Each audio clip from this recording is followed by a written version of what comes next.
hita to ng baka. Oo, tama kayo. Isang malaking hita to ng baka dahil ang endpoint niyan, yung resulta niyan is ito. Sa video na to, we will eat some craziest Cambodian street food dito sa Phnom Penh. Mula sa Cambodian laman loob hot pot, Pwede mo natin itong, grabe naman, haba ng tenga. kakaibang grilled fish cake, Isa itong pinaka-memorable na nakakain ko sa Cambodia na hindi ko akalain makakain ko. super cheap street style steak, Sa mga kita ng ganito, baka, para siyang steak nila dito pero sa kanto lang ng Phnom Penh mo makikita. at sa huli, kakain tayo ng pambihirang Cambodian seafood na napakasarap. Yan na natin tong spicy sauce mula doon sa squid.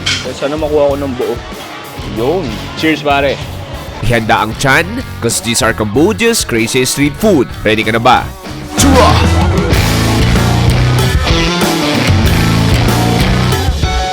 Like other Southeast Asian countries, street food in Cambodia is not just an instrument to fill your appetite, but it's a conversation starter that helps you to engage stories to tell together. People here loves to eat at mapagkwentuhan kung kamusta yung araw nila. Walang aircon, walang fancy tables. Pero ang pinaka-importante, masarap at mura ang mga pagkain na binibili nila. And today, I'm on my tuk-tuk, heading to a local market to find some of Cambodia's crazy street food.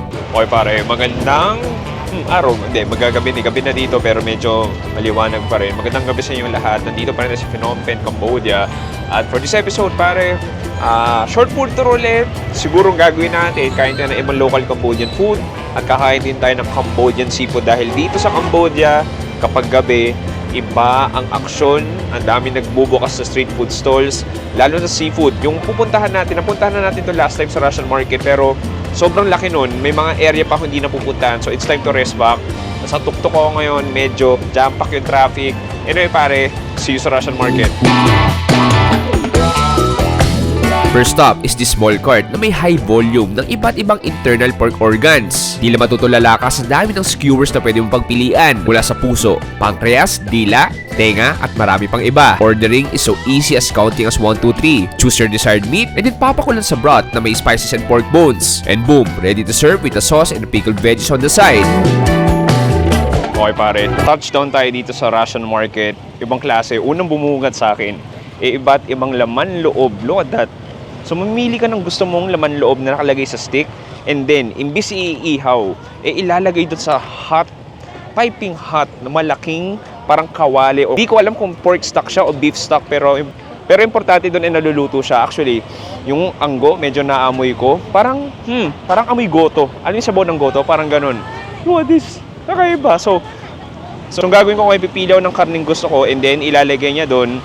Then parang after a few minutes, boiled na yon with flavoring. Anyway, tara. Okay. 1? 2,000. Okay.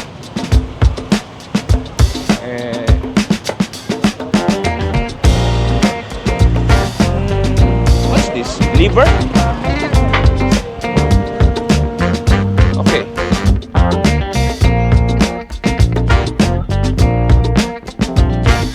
Okay, Pops. So, ito na yung ating laman loob boiled, laman loob skewers. So, meron na ditong tenga, I believe. Meron tayo ditong fishball. Meron tayo ditong, this atay? Yeah, I think it's atay. Meron tayo ditong pork isaw, pork tripe. Tapos sa gilid niyan, meron niyang parang atsara, cucumber. Sige, gawin natin. Start muna tayo ng basic, fishball. Meron tayo ditong spicy sauce. Dip natin.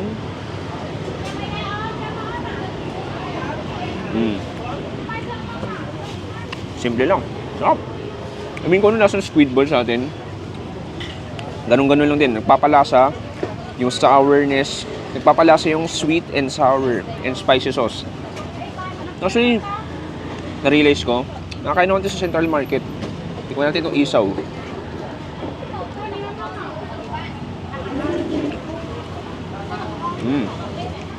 Ano kakaiba yun, no? Sipin mo, parang familiar ka dahil sa Pilipinas iniihaw to, pero dito naka-boiled lang siya. Tikman natin atsara. Tikman natin atsara. Tikman natin atsara.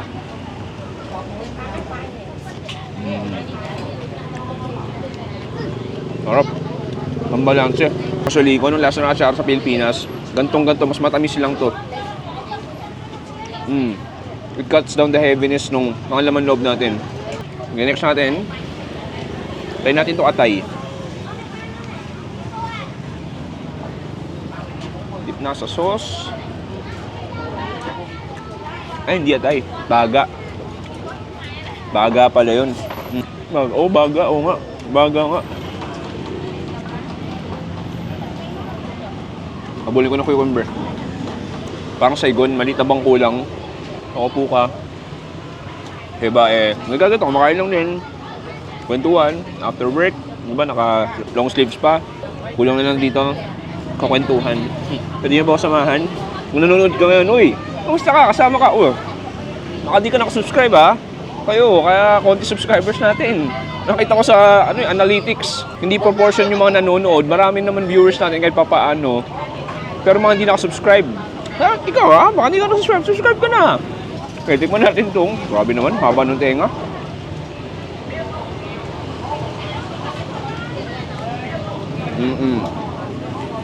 Alam mo, kung wala yung sauce, very plain na yung lasa niya, straightforward.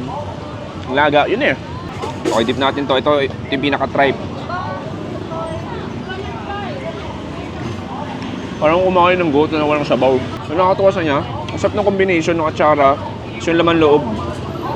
Pare, last bite tayo. Tapos may nakikita pong isang interesting na pagkain dun eh. Cheers!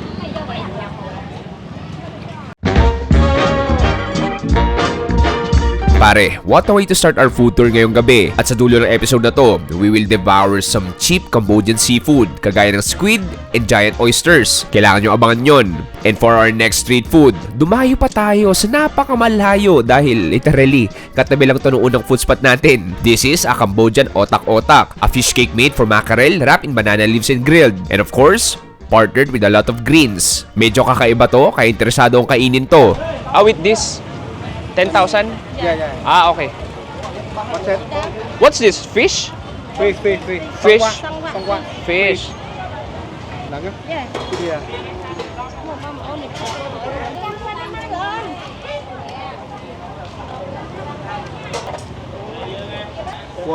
One, how much? 600 real. 600? Yeah. Okay. Okay pare. Next stop natin, literally katabi lang nito. Meron tayo dito sobrang kakaiba, as in, magugulat kayo. Ito, akala mo tupig. Amoy tupig din siya, pero isda daw yung pinaka-loob niyan. And then meron tayo ditong set. Ang gulo, no? Ang dami niyang ganap. May nakita ko ditong rice noodles, may nakita ko repolyo or cabbage, may nakita ko lettuce, may nakita ko ditong parang, cilantro ba to? O basil. Di ko alam, basta mabango. Tapos, may parang grilled pork sa gilid. Kung nakikita nyo, mga 20 minutes ako nakaupo at ino-observe ko yung mga katabi ko kung paano nila kainin to. At very cool, very unique yung pagkain nito. So, ganito gagawin mo. Pero, bago ang lahat, gusto ko muna tikman kung anong lasa nitong... okay. So, may isda nga siya sa loob. Very oily siya, no? Kung makikita nyo, very oily. Amoy tupig na rin. Pero sige, tikman natin. Oh, wow.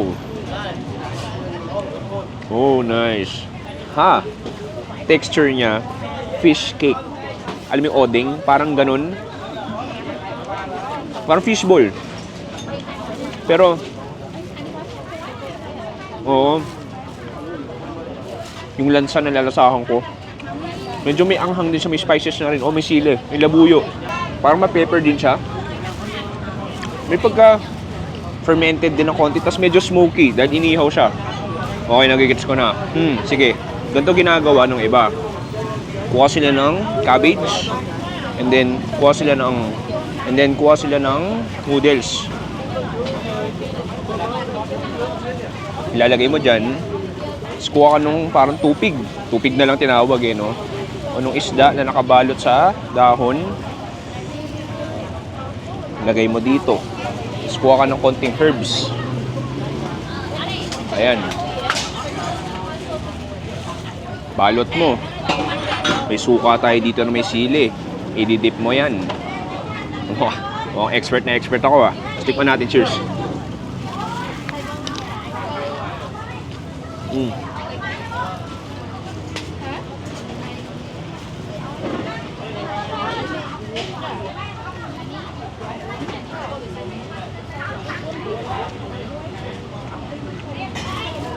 Hindi ko lang sinabi. Pero munti ka na mabalunan. Nalunok ko yung isda. Okay, pero nagigets ko. Parang Vietnamese food din eh. All of the herbs, all of the aromatics, all of the spices. Ako busog dahil may noodles. Tapos ang healthy dahil ang daming gulay, as in overloaded. Alam mo, isa pa. Ganun pala yun. Hindi siya kinaka. Dapat pala medyo hati-hatiin ko. Sige, isa pa. So, punta naman tayo dito sa lettuce. Eh, na-trauma ako dun ah. Akala ko mabubulunan ako. Kita ba sa replay yun? Try nyo yung replay. Ito may itsura ko. Kinabahan ako. Para kang para tayong gumagawa ng samgyup. Tapos noodles. This time, lagyan ko ng cucumber. Ayan. Tapos yung parang basil. Ito, try naman natin to. Parang suka na hindi manghang. Ah, suka ba yun? Ba't ganun? Parang kakaiba itsura. Tikman natin. Cheers.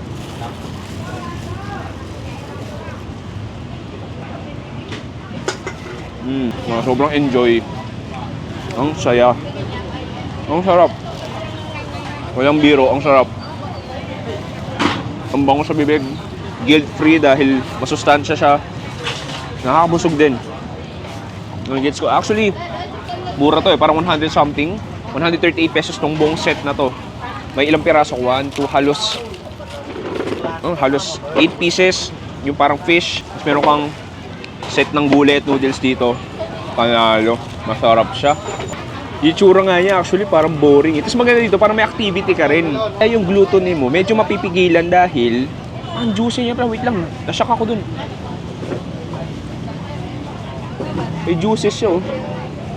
Ayun, nakita may labuyo. Nakita nyo ba? Ayun, may labuyo sa loob. Anyway, as what I'm saying, mapipigilan ka kumain ng patuloy-tuloy kasi may activity kang gagawin eh. Sige, gawin ko. Gawa tayo ulit. Kuha tayo dito ng isda. Ayun, kuha tayo ng isda. Tapos yung cabbage natin. Konting herb. Ay, ito yung nakalimutan ko. Buti na lang nakita ko. Meron nga pala tayong slices ng pork dito. Ayan. Lagay ko rin dyan. Tapos noodles. Lagyan natin ng noodles. Tapos kuha tayo dito. Nung sausawa nating suka. I-dip natin. Cheers!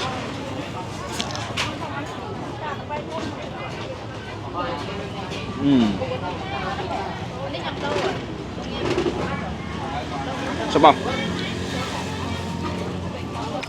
Wala masabi, ang sarap. Kakaiba. Parang so far, isa ito pinaka-memorable na nakakain ko sa Cambodia na hindi ko akalain makakain ko. Isipin mo, isda, nakabalo sa dahon, may sili. Ayan, may sili. Green chilies yan. Tapos may noodles ka. May gulay ka. Saan ka pa? Diba? Ayan, nakakarami na ako. Pang ilang subo ko na to. Tapos itong baboy, extra protein. Ay, panalo. Lagyan mo pa ng sauce.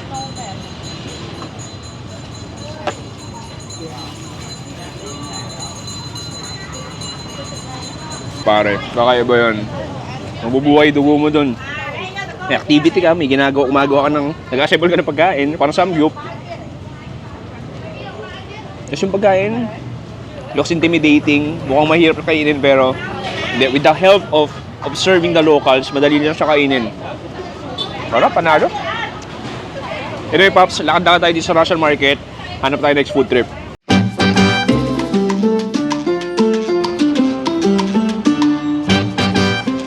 Actually dito, para sa Thailand lang din, may hilig sila sa mga $1 drinks, mga 50 pesos drink.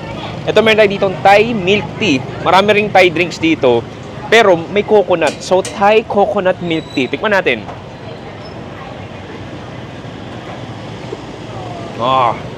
Grabe, kakaiba. Okay, lalasahan ko yung Thai milk tea. Kung anong lasang Thai milk tea, yun na yun. Pero may extra kick ng coconut cream or coconut milk. Tapos, makikita nyo, may pinaka-karne ng nyog din yan. Kakaiba. Pero I mean, ang sarap niya. Anyway, Pops, lakad-lakad tayo. Hanap tayo next food trip dito sa Russian market.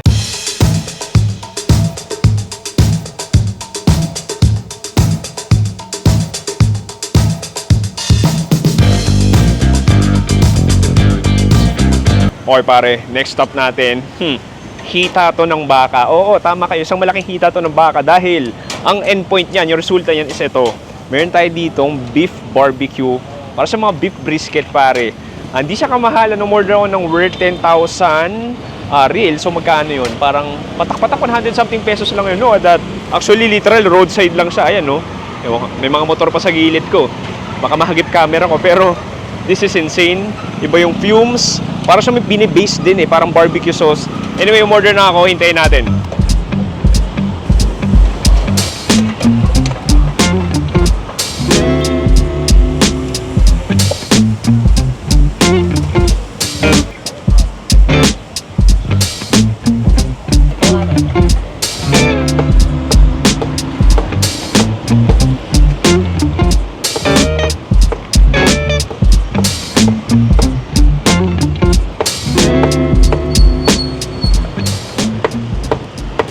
Boom, pare. Ito na, yung ating grilled beef. At mukhang masarap to. Tikman natin. 100 something pesos lang to. Ganito na karami. Sa makakita ng ganito, baka, para siyang steak nila dito. Pero sa kanto lang ng Phnom Penh mo makikita. Sige, so gawin kukuha tayo. So para siyang may special sauce na rin. Tapos may sibuyas ba? Yeah, may sibuyas. Mukhang masarap to. Sige, tikman natin. Cheers!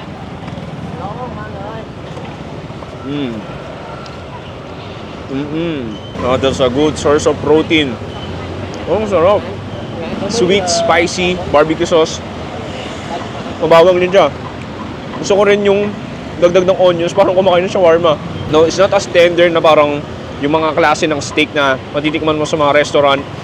Pero don't get me wrong, masarap pa rin siya. Ang sarap. Parang medyo medium well yung pagkaluto Pero don't get me wrong, in terms of flavor, masarap siya. When you're paying for the price, tapos yung presyo niya, mga 150 pesos lang. Kuha tayo na medyo may taba part. Ayan, so yung lettuce, balot natin. Cheers! Sobrang unpredictable yung Cambodian street food. Ibang klase. Pansin nyo, sobrang natutuwa ako sa Cambodia. Parang mapupunta na siya ng top 5 favorite country ko pagdating sa street food. Ang sarap.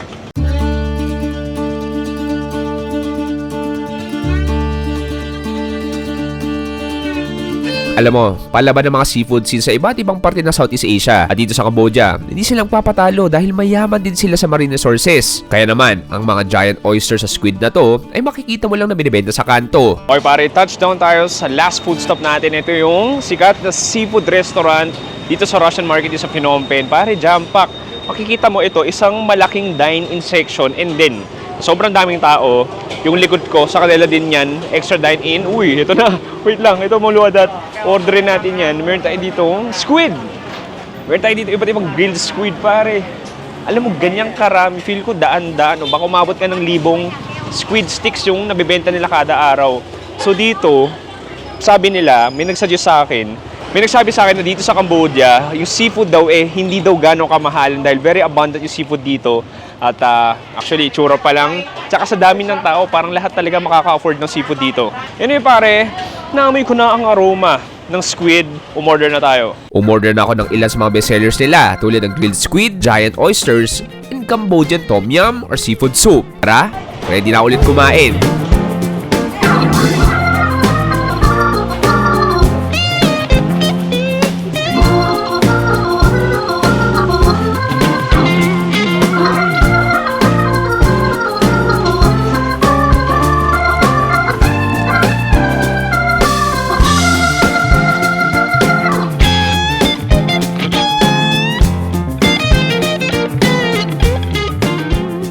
Okay pare, ibang klase ang aksyon dito sa Phnom Penh. Pambihira ang init pero wala tayong pake dahil init yun galing sa barbecue grill. Abang iniihaw yung ating squid, abang iniihaw yung ating mga giant oyster. Anyway, proceed muna tayo. Meron tayo ditong tom yum. So tikman muna tong tom yum natin. So makikita, wow, this is overloaded with lemongrass. May nakita akong baby squid dito. May nakikita akong, ano yun, isda ba to or what? Yeah, hipon. Definitely, may hipon din yan. Sige, tikim mo tayo sa baw. Sabi ko sa'yo, para kasi Thailand may tom yum din dito. Cheers! Wow! Ang awesome, ang sarap. This is just Tom Yum heaven dito sa Phnom Penh. Ang sarap kahit mainit. Ayun, parang siyang sinigang eh. Ang sakto lang yung asim niya, hindi sobra. Just a creaminess and milkiness galing sa coconut milk. Tapos yung seafood stock, parang nababad na talaga. Spicy, to be fair, hindi sobra, sakto lang. Kasi gusto ko tumikim ng seafood natin. Ito, hindi ko alam ano ba to. Squid ba to? Bahala na. Cheers! Ang sarap. Wow, ang sarap. Ang maganda dito, lasang-lasa ko yung lemongrass. Lasang-lasa ko yung kamatis. Ay, actually, no? Sakto. Kakasabi ko lang. Yung chunk pa ng kamatis, ang sarap. Squid natin, lambot na rin. Alam mo, pin natin yan. Malasa na siya, pero kung gusto mo pang mas malasa, pwede mo lagyan ng ating cilantro konti. Lagyan mo ng konting labuyo. Tapos, may kanin tayo dito. Lagyan natin yung kanin natin. So, lagay ako ng hipon sa bawa natin. Kumuha ng hipon. Itong parang kusit din. Okay, tikman natin with rice.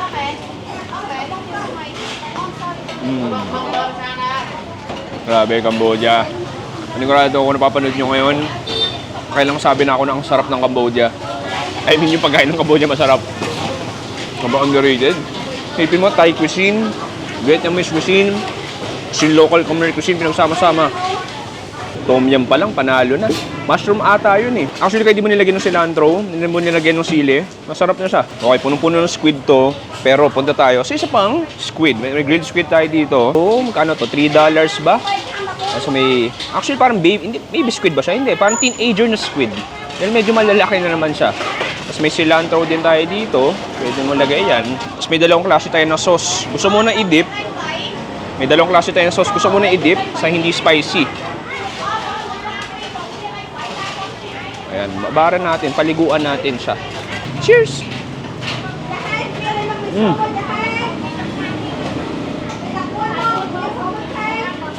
Guys, I mean, kung anong lasa ng regular squid, ganun naman. Very smoky, chewy. And then, pinaka nagpapalasa, itong garlicky na sweet spicy sauce. Next, i-dip naman natin sa spicy. Ito, nakakatakot. Mukhang hindi magpapatulog to sa anghang. Gusto ko samahan ng konting cilantro. Heaven, pare. Kailangan ko samahan ng cilantro. Ang sarap. Okay ba? To be fair, hindi sobrang kamahal yung mga pagkain nila dito. I mean, compare sa mga seafood restaurant sa Manila, mura pa dito. Mamaya, papakita ko yung price. O sabihin ko sa yung total bill nito. Okay, next. Ito na yung minamata ko kanina. What this, pare? Giant oyster dito sa Cambodia. Sige, kuha ko isa. Grabe, ang laki. Nakikita nyo ba? Ito yung kamay ko. Ito yung talaba natin. Sige, ang gagawin daw is, actually may sauce na ito para sweet and spicy, pero pwede mong lagyan ng fried shallots. Kasi itong parang herb. Hindi ko alam paano ko kainin. Bahala na. Cheers, pare.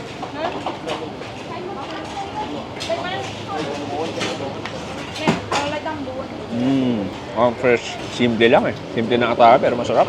Lasang dagat. Yung fried shallots, bibigay na extra crisp, extra flavor. And then, yung sauce niya, actually kulang sa sauce. Hindi naman manghang. Gawin ko, timplahan natin. Kumuha ng isa. Lagyan na natin tong spicy sauce mula dun sa squid. Lagyan natin ng cilantro. Sana makuha ko ng buo. Yun. Yun, perfecto pare. Sakto. Cheers pare.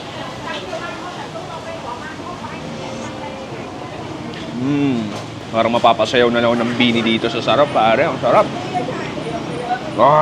Sarap, parang nakakita ko na namang anghel. Nag-workout ako naman hindi kanina. Naka-burn na ako ng maraming calories pero nalagdagan ulit. Pero sulit naman.